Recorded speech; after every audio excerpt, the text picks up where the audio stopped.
Hi friends, പുതിയൊരു വീഡിയോയിലേക്ക് സ്വാഗതം. ലോക്ക്ഡൗണിൻ്റെയൊക്കെ പശ്ചാത്തലത്തിൽ നമ്മുടെ ബാങ്ക് ലോൺ എടുത്ത ആളുകൾക്ക് ആശ്വാസമായിട്ടുള്ളൊരു വാർത്തയായിരുന്നു ബാങ്ക് ലോൺ എടുത്ത ആളുകൾക്കുള്ള മൊറട്ടോറിയം പ്രഖ്യാപിച്ചുകൊണ്ടുള്ള ഉത്തരവ്. പക്ഷേ അത് കേട്ട് ബാങ്ക് ലോണുകൾ അടക്കാതെ ഇരുന്ന ആളുകൾക്ക് വലിയ ഒരു പണി തന്നെയാണ് കിട്ടിയത്. ആ സമയത്ത് ഉണ്ടായിരുന്ന പലിശയ്ക്ക് പുറമെ കൂട്ടുപലിശ കൂടി ഈ മൊറട്ടോറിയം സമയത്ത് അടക്കാതിരുന്ന പണത്തിന് നൽകേണ്ടി വന്ന ഒരു അവസ്ഥ ഉണ്ടായിരുന്നു.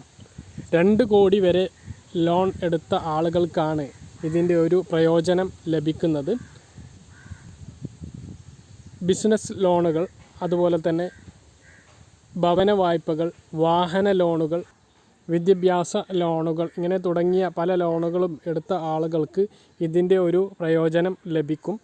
അപ്പോൾ വളരെ അധികം ഇൻഫോർമേറ്റീവായ ഒരു വീഡിയോ ആയതുകൊണ്ട് തന്നെ തീർച്ചയായിട്ടും നിങ്ങൾ ഈ വീഡിയോ ഒന്ന് ഷെയർ ചെയ്യുക. അപ്പോൾ പറഞ്ഞ കാര്യങ്ങൾ നിങ്ങൾക്ക് വ്യക്തമായിട്ട് മനസ്സിലാക്കണമെന്ന് കരുതുന്നു. കൂടുതലൊന്നും പറയുന്നില്ല.